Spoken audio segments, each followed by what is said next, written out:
Dạ Long xin mến chào khán giả, mến chúc cả nhà ngày mới thật nhiều niềm vui, thật nhiều sức khỏe. Và vào sáng ngày hôm nay thì Long đang có mặt tại ngôi chùa Seray Susade Dono Kandan, và ngôi chùa thì tọa lạc tại huyện Trà Ôn của tỉnh Vĩnh Long cũ này, thuộc xã Trà Côn của tỉnh Vĩnh Long mới cả nhà. Thì vào sáng ngày hôm nay tại chùa có tổ chức buổi lễ thiết chế khánh thành ngôi chánh điện, và đặc biệt thì sáng ngày hôm nay tại chùa sẽ làm lễ cắt băng khánh thành ngôi chánh điện mới. Thì bây giờ Long xin kính mời cả nhà cùng theo dõi video trong ngày hôm nay để xem buổi lễ trong ngày hôm nay sẽ long trọng thế nào cả nhà.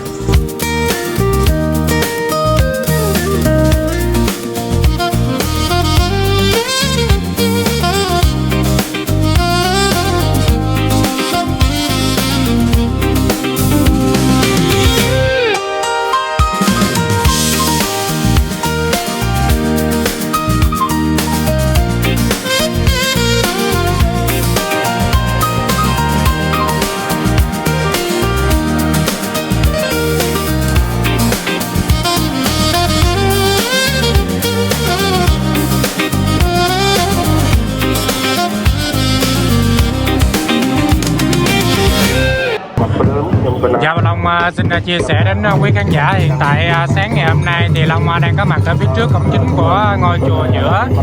hay được gọi là chùa Seray Susade Dono, và chùa thì tọa lạc tại huyện Trà Ôn của tỉnh Vĩnh Long cả nhà.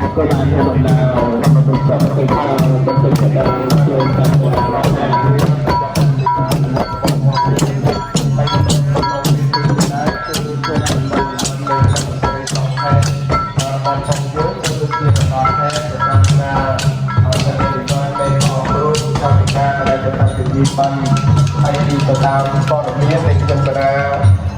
mặt hiệp ban từ tuần bán cứ thay ra đồng đời đi vấn đề prong chia prakatem đất cái đầu pratana chia pramikan khai cái chia prakatem đất cái đầu pratana chia. Thì chia sẻ đến quý khán giả thì bên trong đây là khu vực để đài của chùa cả nhà. Bên trong đây là khu vực tiếp khách của chùa trong ngày hôm nay.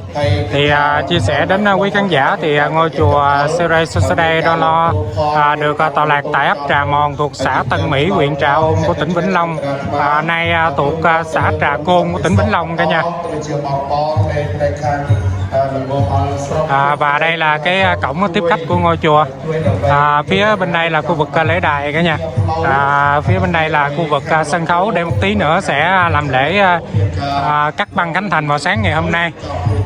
Và chia sẻ đến quý khán giả thì đây là ngôi chánh điện của ngôi chùa, rất là đẹp luôn nha cả nhà. Mình lên đòi nhôm cái đặc bạc được phân đập bờ sát này cho nói chơi vào sợi đôi lọ cẩn tal xóm xoạc công thì ra đầm nền thì mình đo cặp bông đây prom chia cắt tay bật đất cái đông pratana chia bát thiên samakom bát sang samaki sẽ diệt khác mình lên đòi prom chiaประจิกุล anu บ thiên อาจารย์ไตรสมาคม anu บ thiên สมาคม ประ thiên ការិយាល័យលេខាស្លាកកាន់ខេត្តกับบ้านโทษดำเนินนิมนต์จนบอกกันกรรมตีปันเป็นเจาะคันสีมาเนียวัดกันดาระบอบพังเยือนไทยให้ตัวจะได้ส่งสวัสดิ์กรมเตระดำเนินนิมนต์ดอกกระปุกกระปุกในประวิชีปริจิกุลกรบพนันลุกรม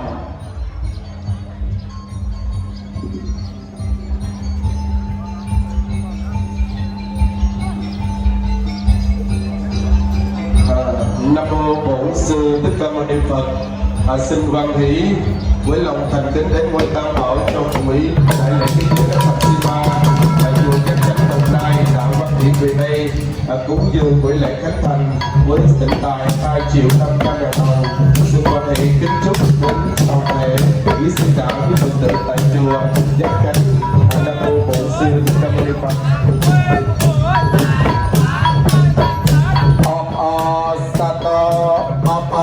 Sato នៅពេលនេះយើងប្រយមប្រសង់គ្រប់ព្រះអង្គសូមលំអរកាយស្វាគមន៍ទេរដំណើរនិមិត្តនៃប្រពជាប្រកបតែប្រធានសមាគមប្រសង់សង្គមសេនាជាខេត្តប្រតិអនុប្រធានអញ្ញត្រៃសមាគមប្រសង់សមាគមសេនាជាខេត្តអនុប្រធានសមាគមប្រសង់សមាគមសេនាជាខេត្តប្រប្រធានការិយាល័យលេខាស្លាកកិច្ចខេត្តដែលបានធ្វើដំណើរនិមន្តចូលមកកាន់កម្មវិធីបិណ្ឌបញ្ចុះសីមានាវត្តស្រីដូនល្អកណ្ដាលនេះយើងហើយសូមលំអរកាយស្វាគមន៍សូមគ្រប់អរតនីនិមន្តប្រពជាចូលមកខាងកណ្ដុងនៃមហាសាលកម្មវិធីដល់ដល់សេចក្តីគ្រប់ប្រាថ្នាអំពីប្រសងគណៈកម្មការយើងពុទ្ធបរិស័ទទាំងអស់គ្រប់ឋានៈក្នុងក្រុមនៅពេលនេះ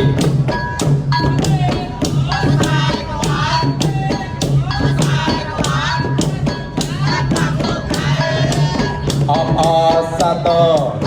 នៅពេលនេះដំណើរទេរដំណើរនិមន្តនៃប្រពជាកតេបណ្ឌិតប្រាមេកិនខេត្តប្រធាននាយកតក៏បានធ្វើដំណើរនិមន្តចូលមកកាន់កម្មវិធីបិណ្ឌបញ្ចុះខណ្ឌសីមានៃយើងហើយអមដំណើរនៃប្រពជាប្រកបតែបណ្ឌិតប្រាមេកិនខេត្តមានប្រតិជនគុណវត្តពុទ្ធិសេរីប្រតិជនគុណជាលេខាបតិកសិក្សាតំបន់ទី3ក៏បានធ្វើដំណើរនិមន្តចូលមកកាន់កម្មវិធីបិណ្ឌបញ្ចុះសីមានៃវត្តស្រីគុណអររបស់ផងយើងមានពេលនេះតាំងចំនួនឲ្យប្រជាធិការគណៈចាត់តាំងពិធីបានមួយលើដោយព្រះសង្ឃគ្រប់ព្រះអង្គញាតិញោមពុទ្ធបរិស័ទទាំងអស់នៃចំណោះវត្តស្រីស្រីដ៏ល្អកណ្ដាលសូមស្វាគមន៍នៃដំណើរនិមន្តនៃប្រពជាប្រាមេកិនខេត្តមួយលើដោយប្រជាជនជាប្រាអនុប្រធានសមាគមសាមគ្គីស្នេហ៍ជាតិខេត្តប្រជាធិការវត្តត្រប់កើតមួយលើដោយប្រជាជនសមាជិកអចិន្ត្រៃយ៍សមាគមសង្ឃីសេនាហជាតិខេត្តវត្តពុទ្ធិសេរីសូមស្វាគមន៍ទេរនិមន្តប្រៃប្រពជាប្រជាជនគ្រប់ឋានៈនៅក្រុមនៅពេលនេះ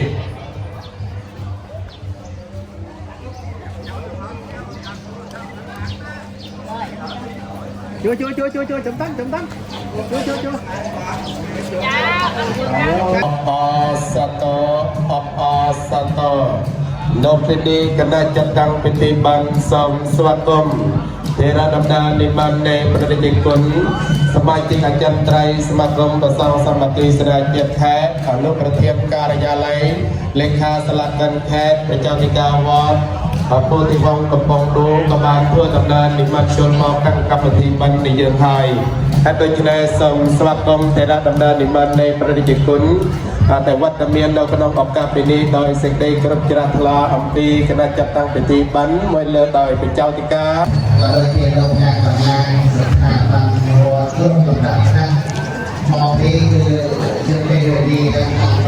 Giới thiệu với quý khán giả thì hiện tại mọi người đang sắp xếp để chuẩn bị cung thỉnh quý sư ra khu vực làm lễ để chuẩn bị làm lễ cắt băng khánh thành trong buổi sáng ngày hôm nay. Thì quý khán giả mình đang xem thì Long Hoa đang chia sẻ trực tiếp buổi lễ kết giới SMA khánh thành ngôi chánh điện và cắt băng khánh thành ngôi chánh điện mới ngôi chùa giữa hay được gọi là Wat Serai Susadai Don Lo Khandan và chùa thì tọa lạc tại ấp Trà Mòn thuộc xã Tân Mỹ, huyện Trà Ôn của tỉnh Vĩnh Long. Địa chỉ mới của chùa là thuộc xã Trà Côn của tỉnh Vĩnh Long cả nhà.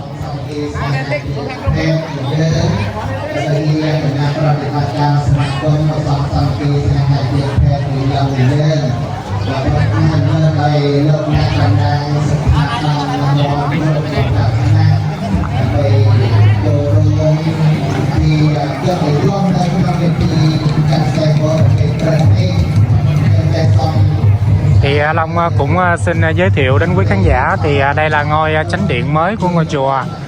Thì ngôi chánh điện của ngôi chùa được khởi công vào năm 2006. Đến nay là cũng 20 năm rồi cả nhà. Mới làm lễ kiết giới SMA khánh thành ngôi chánh điện mới. ជាប្រចាំការនៃវត្តស្រីបង្កើនទធាយតាមបានធ្វើដំណើរនិមន្តចូលមកកាន់កម្មវិធីបានបញ្ចុះសីមានៃវត្តយើង Dạ và buổi lễ kiết giới SMA khánh thành ngôi chánh điện ngôi chùa Serai Susadai Don Lo Khandan được tổ chức vào 3 ngày 13, 14 và 15 tháng 2 năm 2026 dương lịch, được lọt vào ngày 26, 27 và 28 Tết. Nếu cả nhà mình có thời gian thì có thể sắp xếp thời gian đến để tham dự buổi lễ kiết giới SMA tại chùa. chùa cả nhà សេចក្តីគ្រប់ជ្រះថ្លាពីយកគណៈកម្មការពុទ្ធបរិស័ទ វត្តនៃនេះជាប្រសងជាបន្តបរិស័ទទាំងអស់ថ្ងៃដែលយើងស៊ីមាទៅជុំទៅសាមថ្ងៃដើម្បីចិត្តបានកណ្ដាលđể chúng ta mở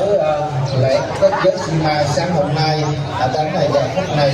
ban tổ chức tổ chức tham quan đón tiếp cùng tiếp với ngài hòa thượng hội đồng kết sự xây nước của tỉnh cũng như quý vị ngài hòa thượng thượng tọa cái đại đức tăng được sự lời mời của ban tổ chức giờ phút này thì ban tổ chức cũng xin thông báo đến quý vị lãnh đạo đảng chính quyền các cấp của tỉnh xã và ấp xã trại nếu mà chúng ta đã trở về nơi trang nghiêm của chùa Sarekata ngày hôm nay thì chúng ta cũng chuẩn bị thời gian để chúng ta cùng tìm hiểu tiếp cái này rồi cái đã chuẩn bị chúng ta để quý vị đã làm các cấp để đầu tiên nơi để đại sau để chúng ta tiến hành để chúng ta để đại hội lần thứ sẽ hôm nayយើងគិតព្រឹកហើយទៅគ្នាសូមក្រុមឆៃយ៉ាំក្រុមសិល្បៈ គណៈកម្មការចាត់ចែងពិធីបិទបញ្ចប់ខណ្ឌសីមានេះទឹកដីវត្តរបស់ផងយើងនៅពេលព្រឹកនេះក៏បានតបមើលឃើញនៅថេរដំណើរប្រវត្តិមានដល់ឧត្តមកម្មចំពោះព្រះវិធាកិត្តប្រកតេបណ្ឌិតតាទ្វេព្រះអង្គដែលមានព្រះឧបធាចន្ទសរីព្រះអង្គកណ្ដាលតតាជាព្រះប្រធានសមាគមសង្ឃសាមគ្គីស្នេហាជាតិខេត្តវិញឡំនៃយើងព្រះឧបធាប្រកតេបណ្ឌិតព្រះប្រធាននាយកតព្រះអង្គកណ្ដាលប្រតនាជាព្រះមេគុណណាព្រះពុទ្ធសាសនាគណៈមហានិកាយខ្មែរខេត្តវិញឡំនៃយើងណាប្រព្រឹត្តទៅមួយអលើដោយព្រះឧបធាព្រះមេកណ្ដងគ្រប់ព្រះអង្គព្រះឧបធាអនុប្រធានចន្ទ្រីសមាគមសង្ឃសាមគ្គីស្នេហាជាតិគ្រប់ព្រះអង្គណាព្រះវិធាបតេយ្យប្រគុណក្នុងប្រតនាជាគណៈចន្ទ្រីសមាគមសង្ឃសាមគ្គីស្នេហាជាតិគ្រប់ព្រះអង្គប្រព្រឹត្តទៅមួយអលើប្រធានការិយាល័យសមាគមសង្ឃសាមគ្គីស្នេហាជាតិខេត្តណាបតេយ្យប្រគុណគ្រប់ឋាននុក្រមដែលត្រៀមបំរុងណានិមន្តចូលមកកាន់សាលមហាកតញ្ញូក្នុងពិធីមន្តសកាត់សេបោសម្ពោធឆ្លងនៅរងអបោសតគាព្រះវិហារនាវត្តសិរីសុស្ដីកណ្ដាលនៃយើងនៅក្នុងវរឱកាសពេលនេះប្រព្រឹត្តទៅមែនលើតែលោកណាតំណាងស្ថាប័នតាក់រដ្ឋណាតាំងពីថ្នាក់ខេត្តថ្នាក់ឃុំថ្នាក់ភូមិដើម្បីជាការចូលរួមកតញ្ញូនៅក្នុងពិធីបុណ្យបញ្ចប់ខណ្ឌសីមាណាសម្ពោធឆ្លងរងអបោសតគានៅក្នុងវេលាព្រឹកនេះដែរណាដូច្នេះទេក្រុមសីលធម៌បដិសន្តរៈភ្ញៀវមហាកតញ្ញូអស់ដំណើរដោយព្រះវិធាតាំងវេព្រះអង្គណាព្រះអង្គនឹងនិមន្តមកកាន់កម្មវិធីចាត់សេតួនៅពេលព្រឹកនេះដើម្បីបានជា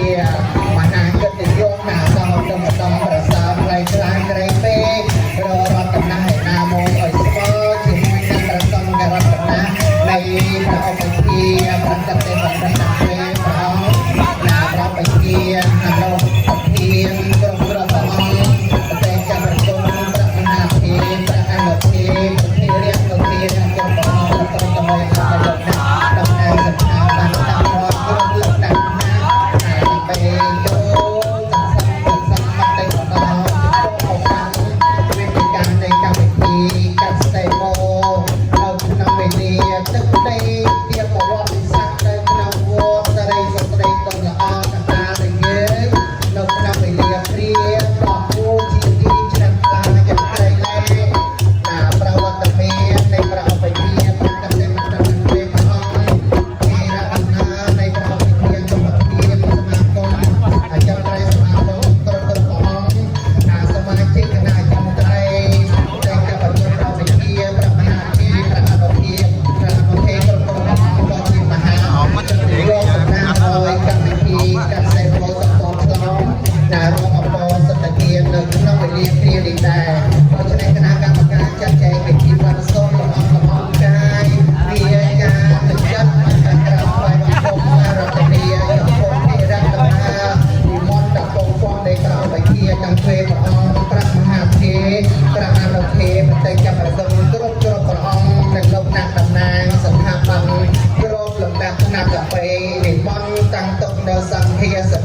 ដែល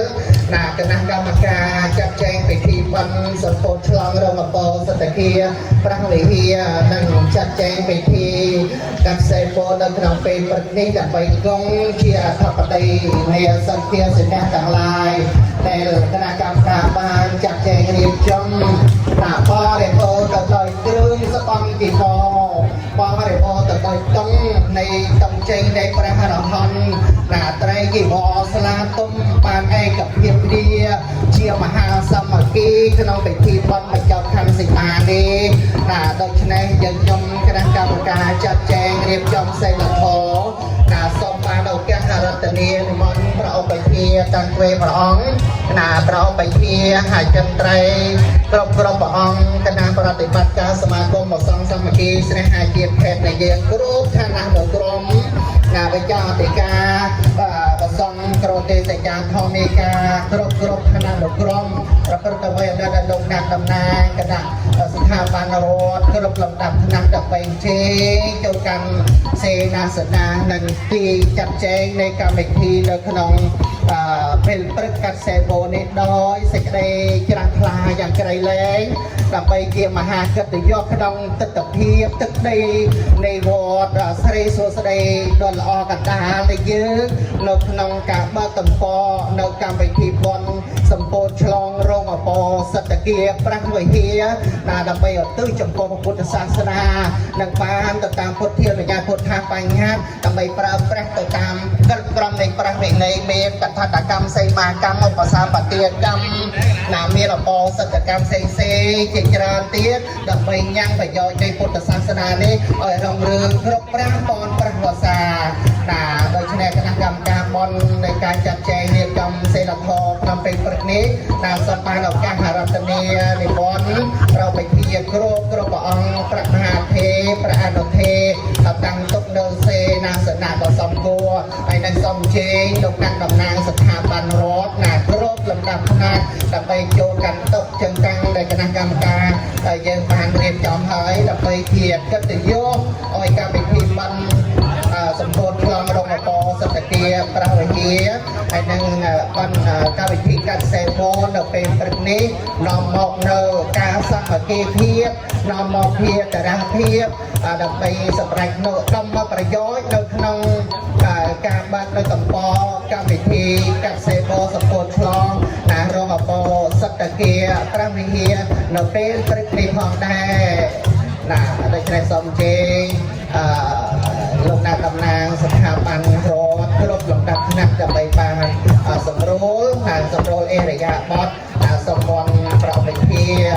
តាមទ្វេព្រះអង្គប្រវិធាអចិន្ត្រៃយ៍គ្រប់ព្រះអង្គណាតំណាងគណៈមន្ត្រីសង្ឃអចិន្ត្រៃយ៍គ្រប់ឋានៈនៅក្រុមលោកអ្នកតំណាងជាទេសចារធម្មិកាគណៈកម្មការអាចារ្យញោមវត្តយើងសូមអញ្ជើញញាតិញោមអង្គុយអមជាមួយខាងក្រោយញាតិញោមជាគណៈកម្មការយើងណាអង្គុយតុបញ្ចប់ជាមួយនឹងស្ថាប័នរដ្ឋណាដើម្បីយើងញ៉ាំងនៅកម្មវិធីជាបឋមខ្ញុំប្រកាសណាសូមគ្រប់នមស្ការបរតនត្រ័យទាំង3ដោយសេចក្តីគោរពសូមរំលឹកនៅព្រះវិញ្ញាណក្ខន្ធនៃវីរសមណៈវីរបុរសដែលបានបរិកាយថ្វាយជីវិតចំពោះពុទ្ធជាតិនិងសាសនាគ្រប់កាលសម័យដោយសេចក្តីគោរពខ្ញុំប្រកាសគោរពនមស្ការចំព្រះឧបជា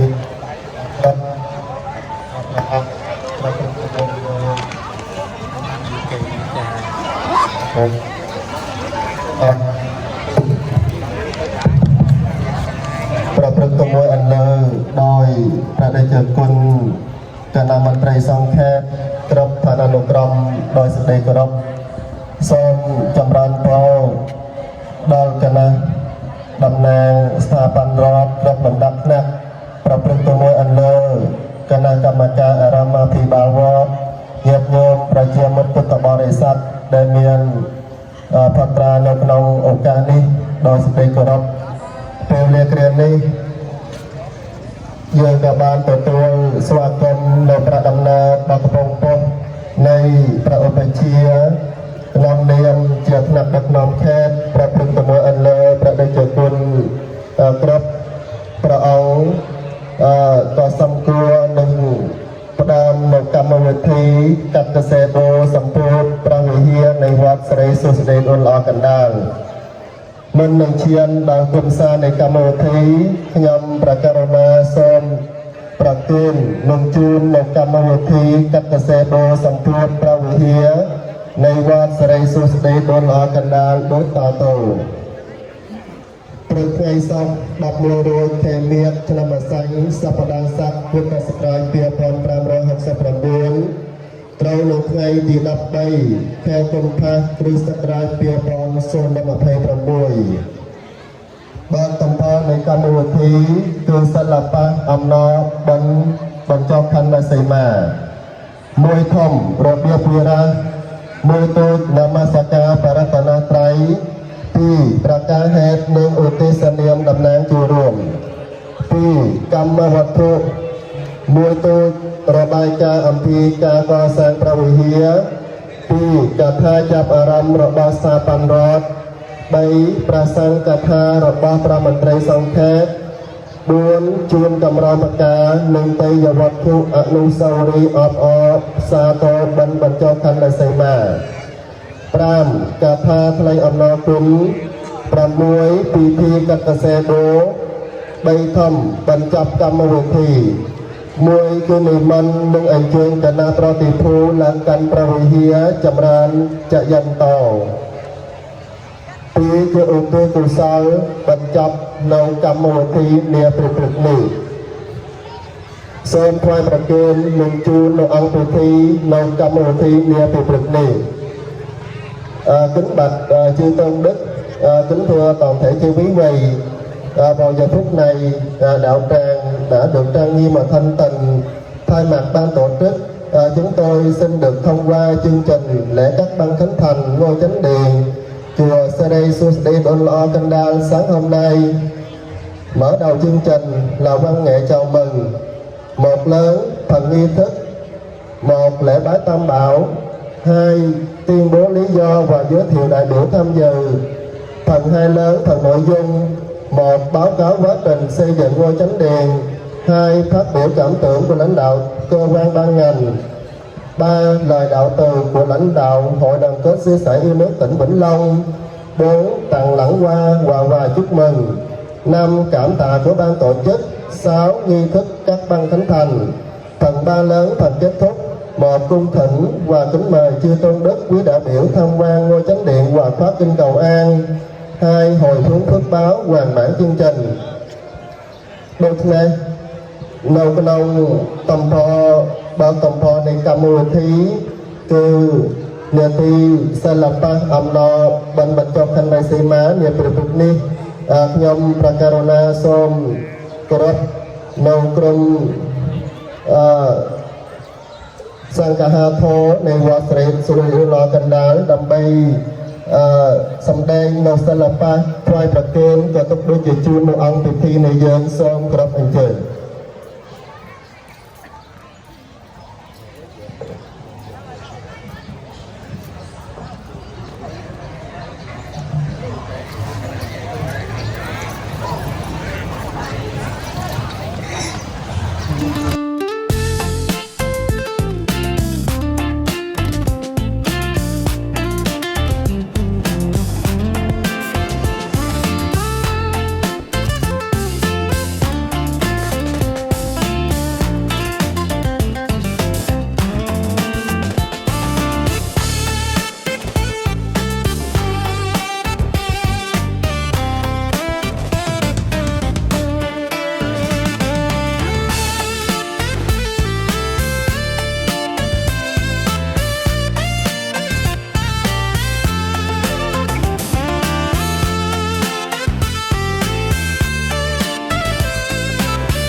ខ្ញុំប្រកាសណាសូមថ្លែងអំណរអរប្រគុណលោកអរគុណយ៉ាងជ្រាលជ្រៅចំពោះក្រុមសិល្បៈរបស់វត្តស្រីសុទ្ធិរលកណ្ដាលដែលបានសម្ដែងកិច្ចទូលនៅអង្គពិធីនៃយើងជាដល់កម្មវិធីកាត់សេបូសម្ពោធនៃព្រះវិហារវត្តស្រីសុទ្ធិរលកណ្ដាលមួយខំគឺរបៀបវិរៈមួយគឺនមស្ការបរតនត្រ័យខ្ញុំប្រកាសណាសូមគោរពរតនានិមន្តអង្គពិធីនៃយើងទាំងមូលព្រមទាំងអញ្ជើញស្ថាប័នរដ្ឋញាតិញោមពុទ្ធបរិស័ទដើម្បីធ្វើបទនមស្ការបរតនត្រ័យtiếp theo chương trình lễ bái tam bảo xin kính mời toàn thể quý đại biểu chắp tay niệm Phật cầu gia vị. Namo tassa bhagavato arahato samma sambuddhassa namo arahato samma sambuddhassa namo tassa bhagavato arahato buddhassa namakara lopya vena antva sappe opatave taraya pe vena santo ase sato ដោយកិរិយានមស្ការសង្ខេបមុំមីភ័យអន្តរាយទាំងឡាយទាំងពួងក៏សូមអោយវិញ្ញាបត្រទៅសុភមង្គលវិបុលសុខគ្រប់ប្រការចូលកើតចម្រើននៅអង្គពិធីនៃយើងទាំងមូលកិច្ចនមស្ការបរតនត្រ័យក៏បានកន្លងផុតទៅឈានដល់ចំណុចទី2នៃរបៀបវិរៈគឺប្រកាសហេតុនិងឧទ្ទិសនាមតំណាងចូលរួមក្នុងខនេះខ្ញុំប្រកាសណាសូមអនុញ្ញាតនៅអង្គពិធីទាំងមូលដើម្បីប្រកាសហេតុប្រគេននឹងជូននៅអង្គពិធីដូចតទៅបបិទ្ធព្រះឧបជាព្រះតេជគុណព្រះថេរានុថេរាគ្រប់ព្រះអង្គជាទីគោរពអរលោកណាតំណាងស្ថាប័នរដ្ឋគ្រប់លំដាប់ថ្នាក់ជាទីស្និទ្ធស្នាលចម្រើនពរគណៈកម្មការអារាមាភិបាលញាតិញោមប្រជាមិត្តពុទ្ធបរិស័ទជិតថ្ងៃជាទីរាប់អានព្រះវិហារគឺជាសំណង់ដ៏សំខាន់ក្នុងអារាមនីមួយៗនៅក្នុងព្រះពុទ្ធសាសនាហើយក៏ជាបេះដូងនៃវត្តអារាមជាទីកន្លែងបរិស័ទសម្រាប់គោរពបូជារបស់ព្រះសង្ឃនិងពុទ្ធបរិស័ទជាទីកន្លែងសម្រាប់ព្រះសង្ឃគោរពប្រតិបត្តិកិច្ចវត្តព្រឹកល្ងាចនិងជាទីកន្លែងសម្រាប់ធ្វើនៅសង្ឃកម្មផ្សេងៗតាមប្រវេណីពុទ្ធបញ្ញត្តិនិងពុទ្ធានុញ្ញាតរបស់ព្រះពុទ្ធជាម្ចាស់ដោយសង្កេតឃើញថាព្រះវិហារមានភាពចាស់ទ្រុឌទ្រោមមិនអាចប្រើប្រាស់ជាបន្តទៀតបាននិងមិនអាចបម្រើការប្រតិបត្តិកិច្ចវត្តនិងពិធីកម្មផ្សេងៗរបស់ព្រះសង្ឃប្រជាវតិកាគណៈកម្មការនិងពុទ្ធបរិស័ទចំណោជើងវត្តសេរីសួស្តីដុលល្អកណ្ដាល ก็បានជួបជុំមួយប្រទេសគ្នាជាឯកច្ឆន្ទសម្រាប់រុះរើដាក់ព្រះវិហារចាក់ដើម្បីនឹងកសាងនៅព្រះវិហារថ្មីដោយអាស្រ័យវត្តសិរីសួស្តីដ៏ល្អកណ្ដាលជាវត្តមួយដែលស្ថិតនៅដាច់ស្រយាលឆ្ងាយអំពីពុទ្ធបរិស័ទហើយពុទ្ធបរិស័ទចំណុះជើងវត្តមានភាពតិចតួចស្ដួចស្ដាងក្នុងដំណើរការកសាងព្រះវិហារថ្មីទោះបីមានការលំបាកកង្វះខាតនៅថវិកាកសាងយ៉ាងណាក៏ដោយប្រតិតស៊ូដ៏មោះមុតរបស់ប្រជាអធិការព្រះសង្ឃគណៈកម្មការអារាមាភិបាលនិងដោយការយកចិត្តទុកដាក់ចាប់អារម្មណ៍សទ្ធាជ្រះថ្លាទាំងកម្លាំងកាយកម្លាំងចិត្តនិងទ្រព្យធនរបស់ពុទ្ធបរិស័ទនិងសប្បុរសជនជិតឆ្ងាយបានចូលរួមឧបត្ថម្ភគាំទ្រក្នុងការកសាងរហូតមកដល់ពេលនេះព្រះវិហារក៏បានសម្រេចជាសាផរដើម្បីបញ្ជាក់នូវស្នាដៃដ៏ប្រណិតក្នុងការកសាងស្ថាបនាព្រះវិហារនិងចម្លងឆ្លងសទ្ធាជ្រះថ្លារបស់ពុទ្ធបរិស័ទនិងបានដោយការអនុញ្ញាតអំពីគណៈមន្ត្រីសង្ឃេតនិងការអនុញ្ញាតច្បាប់លេខ271លើ UBND របស់គណៈកម្មាធិការប្រជាជនឃុំត្រាកូងព្រះសង្ឃគណៈកម្មការពុទ្ធបរិស័ទវត្តសិរីសួស្តីដ៏ល្អកណ្ដាលក៏ស្របមតិគ្នាចាត់តាំងពិធីបិណ្ឌបញ្ចុះខណ្ឌសីមាសម្ពោធព្រះវិហារថ្មីនៅថ្ងៃ13 រោចខែមិញឆ្នាំម្សាញ់សប្តាហ៍ស័កពុទ្ធសករាជ2569ត្រូវនៅថ្ងៃទី13 14 និង 15 ខែកុម្ភៈគ្រិស្តសករាជ2026ពេលវេលានេះជាពេលវេលាប្រកបដោយមហានក្ខត្តឫទ្ធិដ៏ថ្លៃថ្លាក្រោមអធិបតីភាពរបស់ព្រះឧបជាព្រះតេជគុណប្រាមន្ត្រីសង្ឃគ្រប់ឋានានុក្រមព្រះសង្ឃគណៈកម្មការពុទ្ធបរិស័ទវត្តសិរីសួស្តីដ៏ល្អកណ្ដាលចាត់តាំងពិធីកត្តសេបូសម្ពោធព្រះវិហារថ្មីទាំងអស់នេះជាមូលហេតុសង្ខេបនៃកម្មវិធីនាពេលព្រឹកនេះtiếp theo chương trình tuyên bố lý do và giới thiệu đại biểu tham dự vào giờ phút này ban tổ chức xin được tuyên bố lý do buổi lễ sáng hôm nay. Cung kính ngưỡng bái bạch chư tôn hòa thượng, chư thượng tọa, chư đại đức tăng, kính thưa quý vị đại diện, các cơ quan ban ngành, quý vị khách quý và toàn thể quý Phật tử gần xa. Trong truyền thống Phật giáo, chánh điện là công trình trọng yếu bậc nhất của một ngôi chùa, là nơi trang nghiêm tôn trí tam bảo, là không gian thanh tịnh để chư tăng và Phật tử nương quỳ lễ bái và hành trì giáo pháp, là nơi chư tăng thực hành các tăng sự quan trọng theo đúng giới luật của Đức Phật. Ngôi chánh điện không chỉ là một công trình kiến trúc mang giá trị văn hóa, mà còn là biểu tượng thiêng liêng của đời sống tâm linh, nơi vi tụ niềm tin chân chánh, nuôi dưỡng giới định tuệ, gieo trồng hạt giống từ bi và trí tuệ trong lòng hàng Phật tử. Đối với Phật giáo Nam Tông Khmer, chánh điện còn là nền tảng căn bản cho sự tồn tại và phát triển của đạo Pháp, là nơi gắn liền với các lễ nghi trọng đại, góp phần giữ gìn và truyền thừa bản sắc văn hóa tâm linh của người con Phật. Nhận thấy ngôi chánh điện cũ đã xuống cấp trầm trọng, không còn đảm bảo an toàn và không thể tiếp tục đáp ứng nhu cầu tu học, sinh hoạt cũng như các lễ nghi tăng sự Phật giáo của chư tăng và Phật tử. Sư cả cùng ban quản trị và Phật tử chùa Seri Suwade Donla Kandal đã thống nhất ý kiến đồng thuận quyết định tháo dỡ ngôi chánh điện cũ để tiến hành xây dựng ngôi chánh điện mới.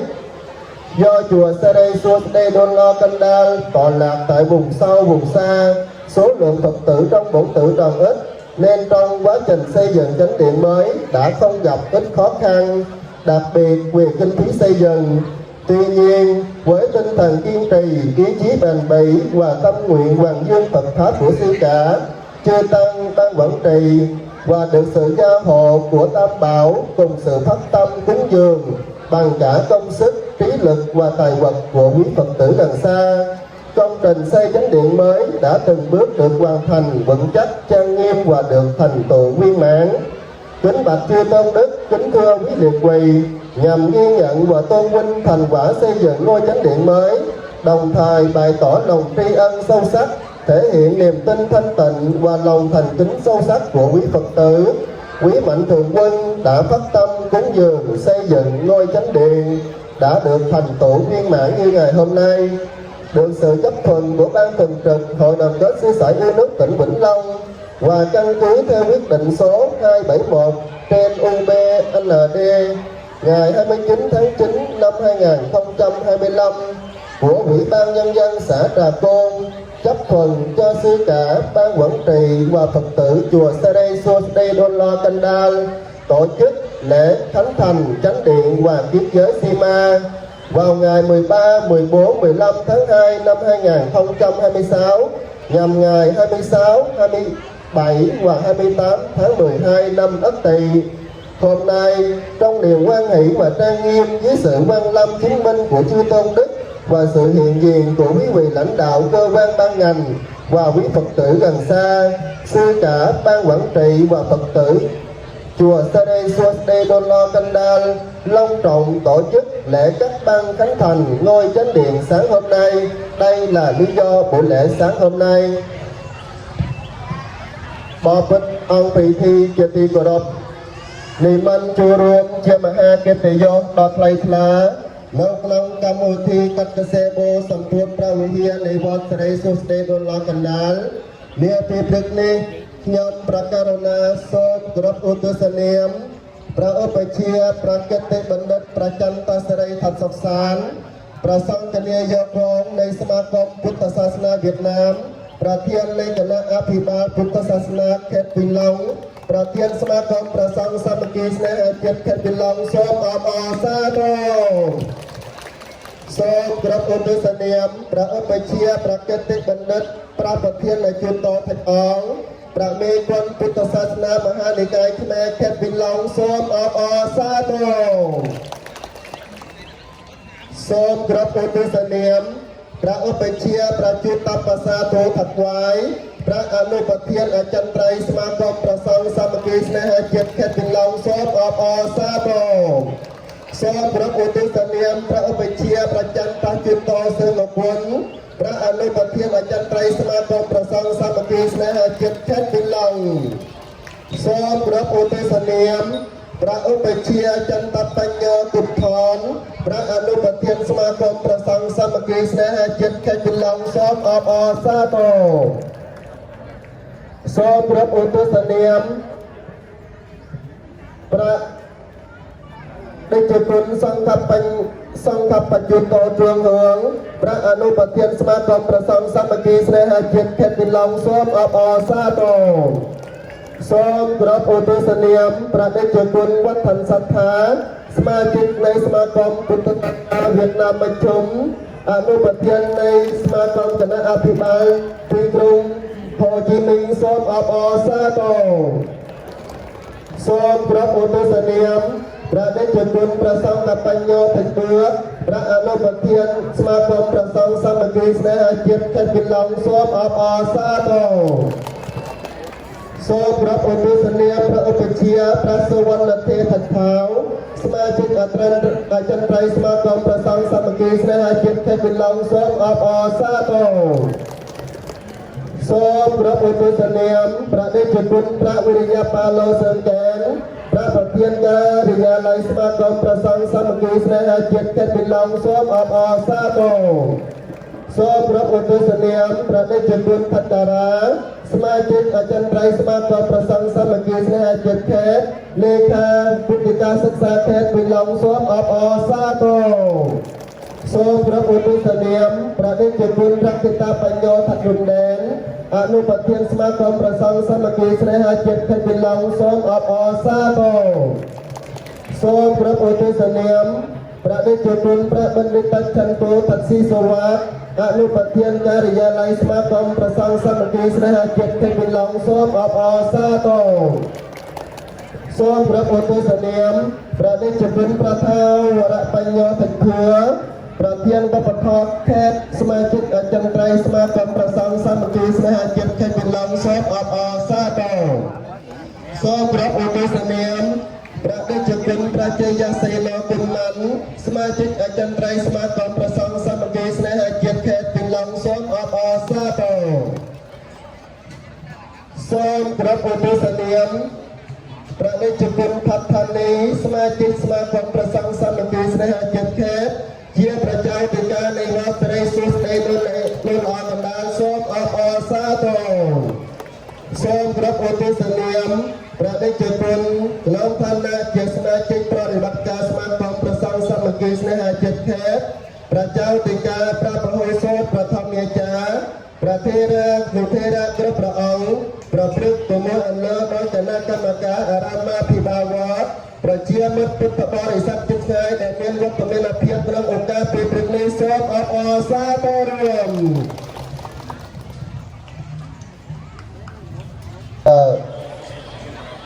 ការប្រកាសហេតុនិងឧទ្ទិសនាមតំណាងជួររួមក៏បានកន្លងផុតទៅឈានដល់ខ្លឹមសារនៃកម្មវិធីមួយគឺរបាយការណ៍អំពីការកសាងព្រះវិហារក្នុងខនេះខ្ញុំប្រកាសរណាសូមគោរពអរតនានិមន្តព្រះតេជគុណកែវសារ៉ាតព្រះធម្មអាចារ្យនៅក្នុងវត្តស្រីសុទ្ធដីលោកអកណ្ដាលឡើងកាន់វេទិកាដើម្បីរបាយការណ៍នៃការកសាងព្រះវិហារសូមគោរពអរតនានិមន្ត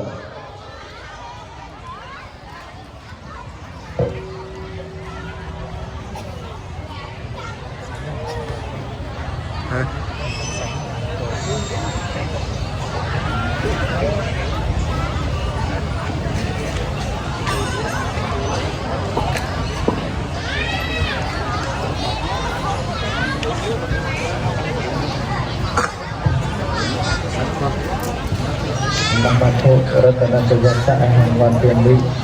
អង្គខ្ញុំប្រកាសថាសូមនមស្ការចំពោះព្រះរតនត្រ័យជាទីសក្ការៈហើយសូមប្រាថ្នាស្ការព្រះបង្គំព្រះព្រះទុជាប្រទេសជាតិយើងប្រទេសរាជអាភិរៈគ្រប់ប្រព័ន្ធដោយសេចក្តីគោរព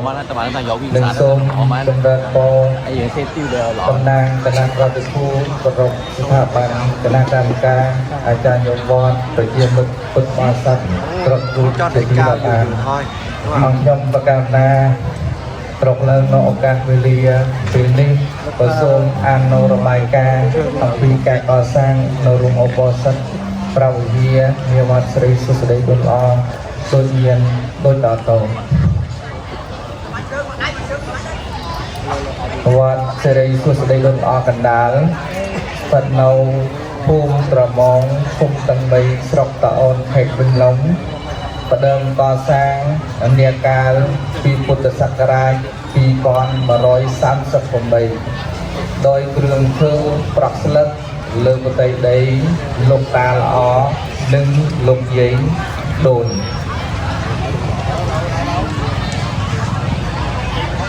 លោកយាយដូនល្អដែលបានប្រគេនថ្វាយដើម្បីពុទ្ធបរិស័ទធ្វើបុណ្យសន្តានតាមប្រពៃណីក្នុងព្រះពុទ្ធសាសនាតាមរយៈកាលជាង400ឆ្នាំព្រះសង្ឃនិងពុទ្ធបរិស័ទបានជួសជុលជាច្រើនលើកច្រើនសារមកហើយក៏ប៉ុន្តែមិនតាន់បានសមរម្យដូចបំណងបានឡើយពីជាពិសេសគឺព្រះវិហារមានភាពទ្រុឌទ្រោម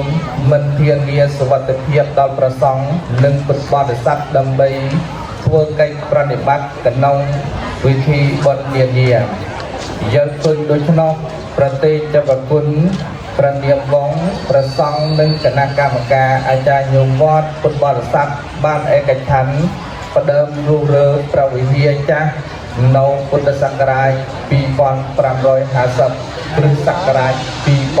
2006កាលនោះលោកតានាមផាច់ណូតជាប្រធាននៃគណៈកម្មការវត្តទទួលបានដំណឹងនេះគ្រួសារលោកតាហើយគ្រឿងនៅទីក្រុងហូជីមិញមានសទ្ធាជ្រះថ្លាប្រគេន100លានដុល្លារសម្រាប់ការសាងសង់ព្រះវិហារជាខាងដើមក្រោយមកមានការបន្ទាយតំណែងតែងតាំងលោកតានាមផាច់តូរដ្ឋា chiaประเทียนคณะกรรมการวัดหนึ่งจุ่มหน่วยการสั่งสองวัดอ้อมระยะการปีจิตประเพยนำปลายเยี่ยไปเส้นเนียระดมบันประเพณีทำไมโดยเจียบันโดยทำใบบันประจุบันกับทันเตียนกระนองมวยนำเมียนกาอุปธรรมอัมพีสำนักประซองหนึ่งคนบริษัทกรบจัดตุตือคณะกรรมการสั่งสองเมียนขวิกาดำไปจุ่มริ้งกระนองดำเนินการสั่งสองเจียบต่อเนียชนำปีปอนดับมวยพระเจ้าอติกาชันตปัญโยไทยธานีบ้านตระกลเพียระอ้อยประครูโจตัญญนอแก้วสราชเจียประเทียนกนองกาก่อสร้างเมียนลกตาไทยเน้นเจียประเทียนคณะกรรมการวัดบ้านบวรณาสับบรสจนกนองหนึ่งกล่าวประเทศจูรวมอุปธรรมข้าวิกาก่อสร้างประวิเฮียหนึ่งสมรรถภาพเรียนเดียบ้านสำนักเจสถาปประวิเฮียไม่นิ่เมียนประเวงหน่วยไพวนเมตรตัวตึงดับปีเมตรกำปอง30 ปีเมตรข้าวิกาสร้างสองประวิเฮียหนึ่งสมรรถภาพเรียนเดียสรบต่างอ้อปรามกอด70 เหรียญ700 มาให้ปรามปอนดงนาวจำปา250 เหรียญดงโยงตัวตามสักได้อนุญาตเลข200 มาให้270 มวยเวเดโอเบอันเดระบบกระทรวงคณะกรรมาการประชาชนคุมจองนกไงตีมาเพย์ประบวนแค่ประบวนนำปีก่อนมาเพย์ปราม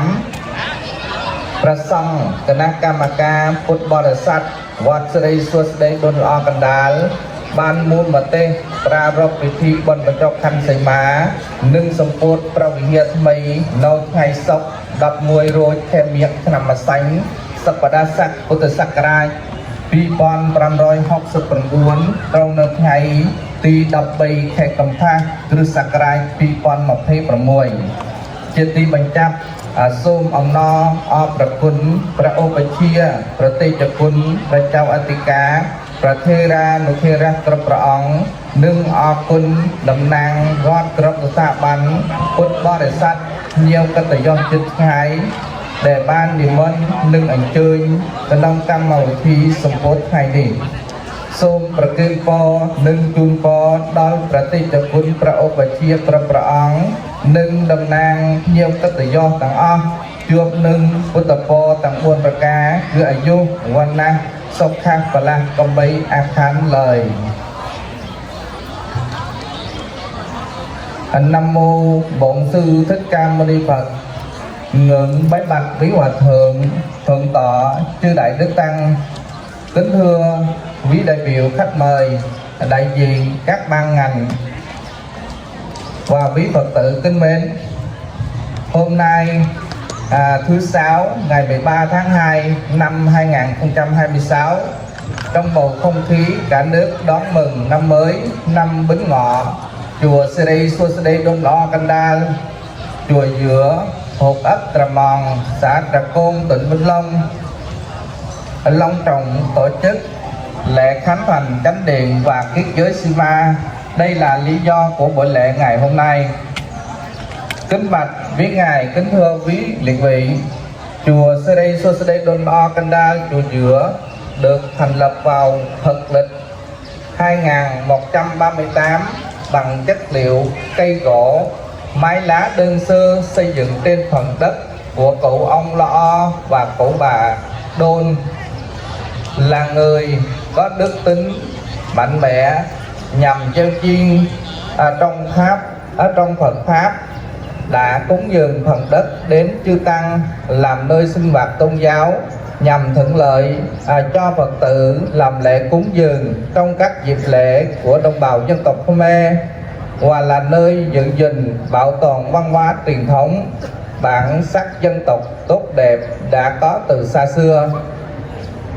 Ngôi chùa đã trải qua hơn 400 năm từ khi thành lập chùa, qua nhiều lần trùng tu các hạng mục, nhưng do đời sống của Phật tử còn khó khăn nên để có ngôi chùa được khang trang như ý nguyện là điều không thể. Năm 2006,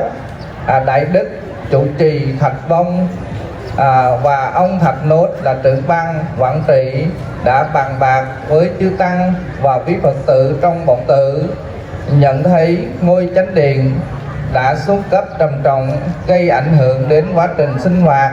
nên đã thống nhất tháo dỡ ngôi chánh điện cũ, xây dựng ngôi chánh điện mới và làm lễ khởi công xây dựng vào tháng 12 năm 2006. Khi nhận được tin ngôi chánh điện chùa khởi công xây dựng, gia đình ông cụ hai trưởng sống tại thành phố Hồ Chí Minh đã phát tâm cúng dường 100 triệu đồng để có nguồn kinh phí. Trong thời gian này, ông Thạch Tô là trưởng ban quản trị chùa và hỗ trợ vận động tài chánh xây dựng.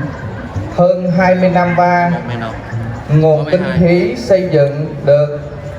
đóng từ nguồn xã hội hóa của các nhà hảo tâm, mạnh thường quân và vận động Phật tử vào các ngày lễ lớn như lễ Chô Nam Mây, lễ Senota, lễ Dân Y Kathina, vân vân. Ngôi chánh điện cũng dần dần được hoàn thiện. Đến năm 2011, trụ trì là Đại Đức Thạch Tha Ni phân công giao nhiệm vụ cho Đại Đức Thạch Tuấn Anh phụ trách mạng xây dựng các công trình trong chùa, và ông Thạch nên làm trưởng ban quản trị. Kính bạch quý ngài, kính thưa quý liệt vị, ngôi chánh điện chùa xây dựng được khang trang như ngày hôm nay, đó là nhờ sự gia hộ của Tam Bảo, sự gia trì của chư tôn đức, lãnh đạo các cấp giáo hội, đặc biệt là sự quan tâm ủng hộ của các lãnh đạo cơ quan ban ngành các cấp, sự nhiệt tâm yểm trợ của quý Phật tử, các nhà hảo tâm, quý mạnh thường quân. Thay mặt chư tăng và tập thể ban quản trị chùa thành kính tri ân chư tôn giáo phẩm, chư tôn thiền đức, chư đại đức tăng và toàn thể quý liệt vị đã ủng hộ về tinh thần lẫn vật chất để công trình ngôi chánh điện chùa Serei Suosdei Don O Kandal chùa Dừa đã hoàn thành viên mãn. Ngôi chánh điện được thiết kế theo kiến trúc Phật giáo Nam Tông Khmer, kết hợp với văn hóa nghệ thuật độc đáo mang đậm nét dân tộc Khmer, với chiều dài là 24 m, chiều ngang 12 m, chiều cao 32 m. Kinh phí xây dựng ngôi chánh điện là 5.078.725.000 đồng. Trong đó kinh phí còn thiếu là 250 triệu đồng. Được 25, chư tăng, ban quản trị và Phật tử chùa thống nhất tổ chức lễ khánh thành ngôi chánh điện và ký giới Sima chùa Serei Suosdei Don O Kandal chùa Dừa vào ngày 13, 14, 15 tháng 2 năm 2026 nhằm ngày 26, 27, 28 tháng Chạp năm Ất Tỵ. Cuối cùng, kính nguyện cầu hồng ân Tam Bảo gia hộ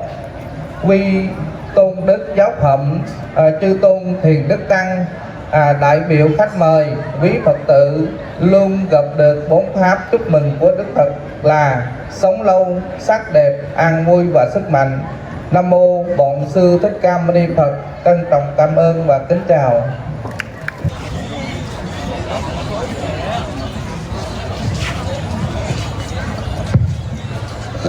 Ban tổ chức xin trân trọng cảm ơn lời phát biểu cảm tưởng của ông Nguyễn Văn Tứng. Kính chúc ông luôn luôn được nhiều sức khỏe và thành công trong cuộc sống, cũng như là thành tựu những công việc mà đảng và nhà nước giao cho.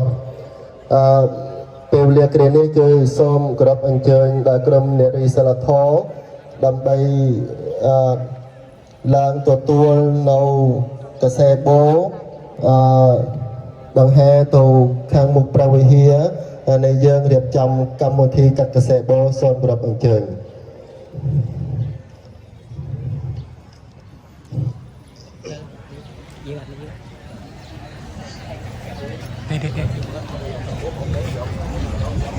Rồi.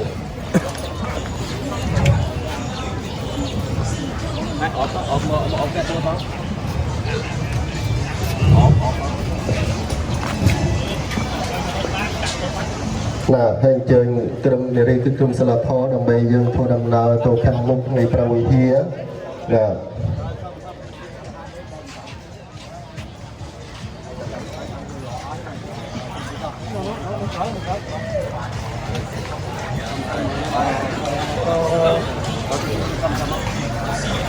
bỏ bật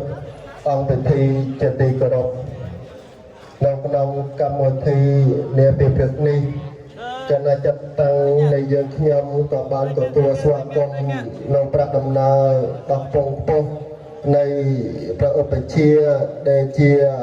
ប្រាមន្ត្រីសង្ឃេតពេលលេខនេះគឺខ្ញុំប្រកាសណាសូមគោរពអរគុណនិមន្តព្រះឧបជាប្រកិត្តិបណ្ឌិតថាសុខសានក្នុងនាទីព្រះអង្គជាព្រះប្រធានសមា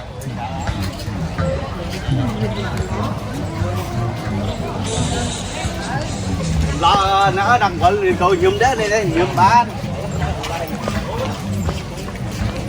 rồi thôi sân đâu bán sân đâu cầm thôi chở khóc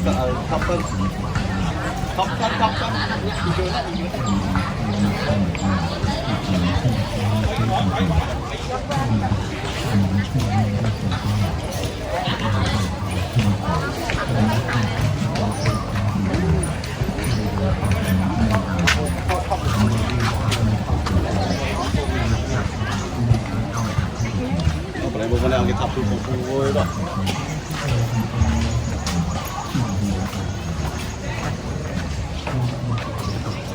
đây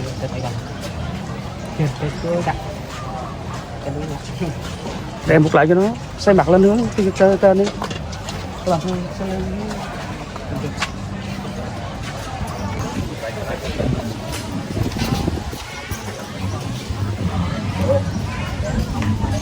thì chia sẻ đến quý khán giả các em Maneri đang cầm băng khánh thành để chuẩn bị cắt băng khánh thành buổi sáng ngày hôm nay cả nhà.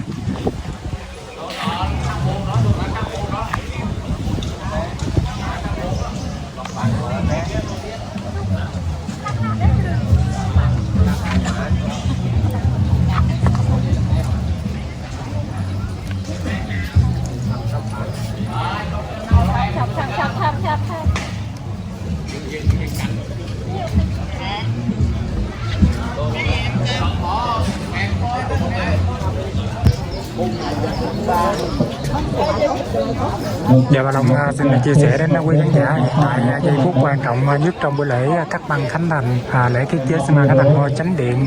ngôi chùa Serai Susade Kandan. Ngày hôm nay thì hiện tại đang chính thức bắt đầu. Ngay giờ phút này thì quý sư cùng với ban lãnh đạo, quý vị đại biểu cùng quý khách mời đang bắt đầu di chuyển từ lễ đài ra phía trước của ngôi chánh điện để chuẩn bị làm lễ cắt băng khánh thành cả nhà.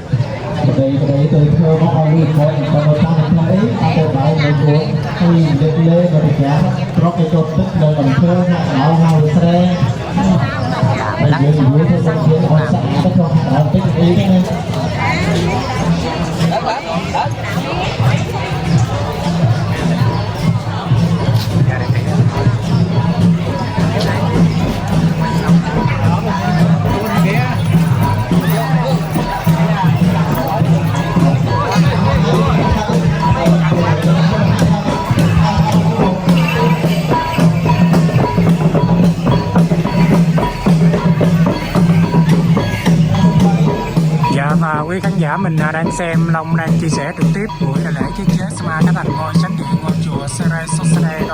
Kandan, hay được gọi là chùa giữa, được tọa lạc tại huyện Trà Ôn của tỉnh Vĩnh Long cũ, nay thuộc xã Trà Côn, tỉnh Vĩnh Long mới cả nhà.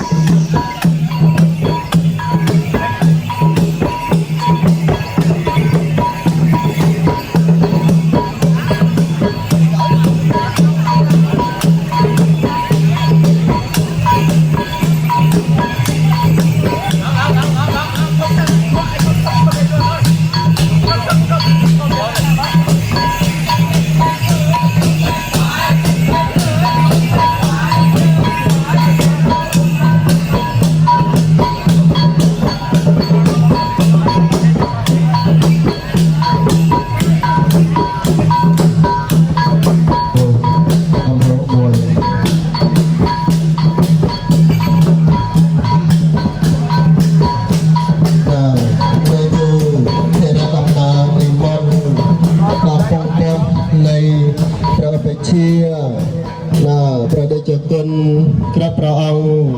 ព្រះមន្ត្រីសង្ឃខេត្តក្រាបឋានានុក្រមណាសូមក្រាបនិមន្តព្រះឧបជាណាក្រាបព្រះអង្គเป็นយើងក្រាបព្រះអង្គដើម្បីយើងប្រធ្វើពិធីកាត់សេបោសម្ពោធនៅព្រះវិហារណាសូមនិមន្តលោកគ្រូដែលខាងសិលធម៌និមន្តនៅព្រះឧបជាគ្រប់ព្រះអង្គនឹងអញ្ជើញនៅស្ថាប័នរដ្ឋគ្រប់លំដាប់ថ្នាក់ដើម្បីរៀបចំនៅសិលធម៌ឲ្យសមរម្យល្អនៅកម្មវិធីនាពេលព្រឹកនេះxin trân trọng kính mời quý đại biểu lãnh đạo cơ quan ban ngành, kính mời quý vị tiến vào phía trong để chuẩn bị nghi thức các ban chánh thành sáng hôm nay. Nè khang bộ nghiêng đầu lấy nè mà xem thì mình đi từ quân nó pí biết nó pí đấy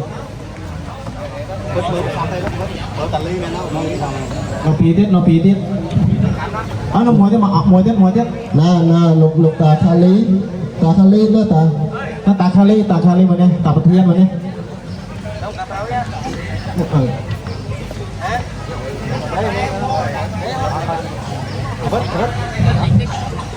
ពិធីកកសេបោសូមចាប់ផ្ដើមចយន្តពោធិយាមលេសក្រានានិវតនោវា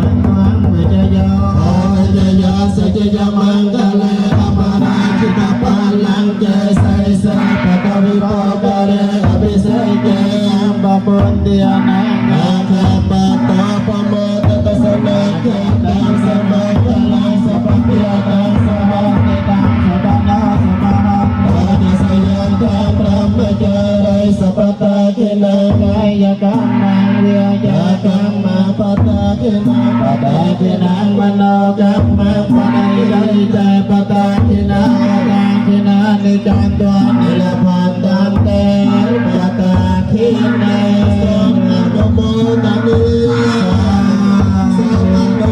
នាពិធីនឹងពិធីមួយសម្ពុទ្ធព្រះវិហារនៃវត្តកណ្ដាលសូមអនុមោទនាទទួលយកកុសលផលបុណ្យទាំងអស់គ្នាសូមអនុមោទនាមកពេលនេះខ្ញុំករុណាសូមรับអរតនានិមន្តព្រះពុទ្ធព្រះអង្គណាទាដើម្បីស្វាធ្យាជាយន្តដូចជានមស្ការបរតនាត្រ័យសូមគោរពអរតនានិមន្តព្រះពុទ្ធជា quý khán giả mình đang nhìn thấy thì nghi thức cắt băng khánh thành trong buổi sáng ngày hôm nay đã hoàn thành tốt đẹp rồi nha.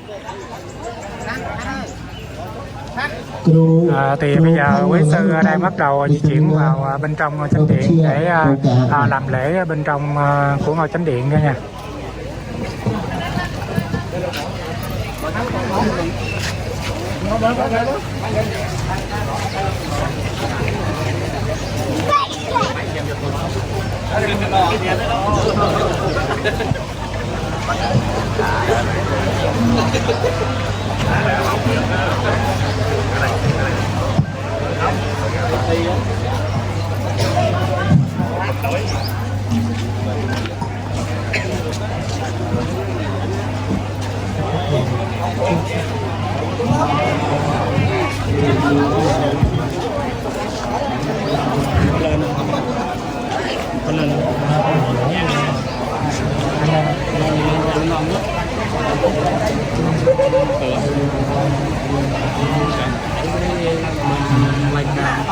Thôi vô đây cắt tóc được rồi, chủ yếu cắt tầm làm cái này được rồi.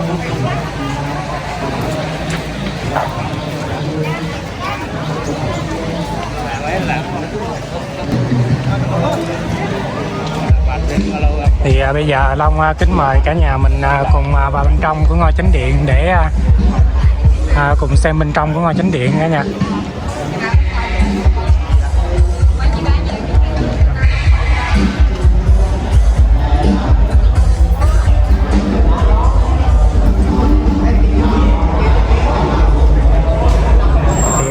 đến quý khán giả thì đây là bên trong của ngôi chính điện ngôi chùa Sere Susade Dolo Kandan.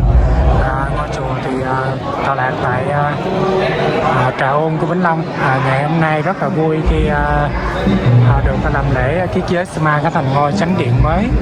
Hiện tại quý sư đã làm lễ xong, hiện tại đang cúng dường xuống chính hố Sma ở bên trong của chánh điện cả nhà.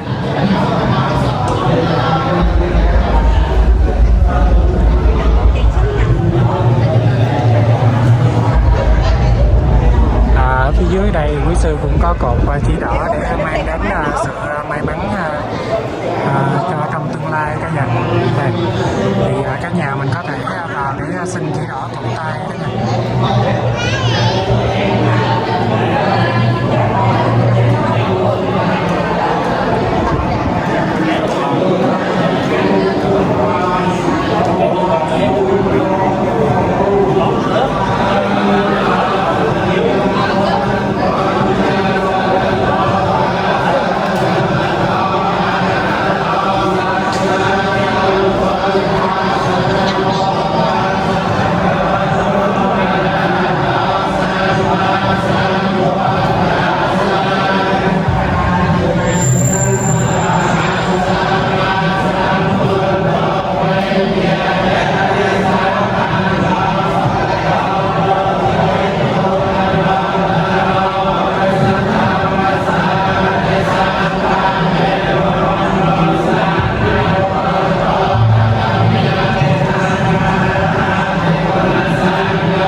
Thì chia sẻ đến quý khán giả cả nhà mình đang xem, Long đang chia sẻ trực tiếp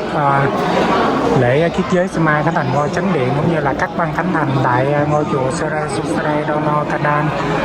Thì sáng ngày hôm nay Long đến để Long chia sẻ cho cả nhà mình cùng xem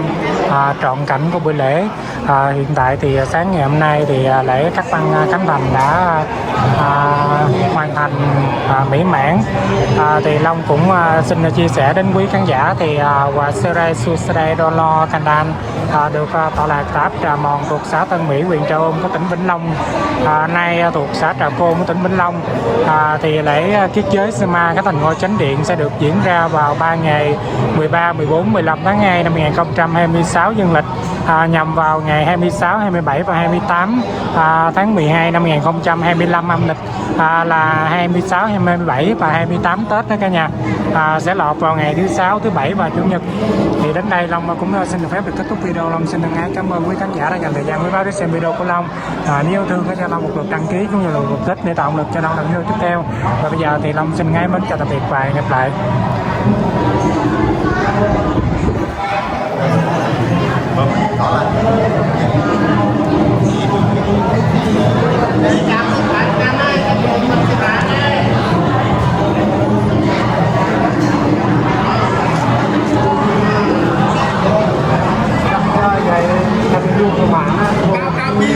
Cao kỳ một môn tay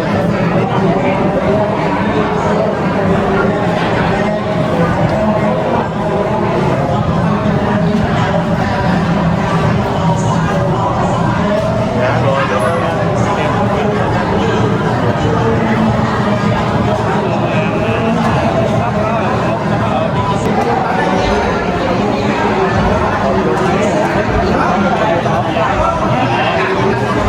kênh Ghiền Mì Gõ để không bỏ lỡ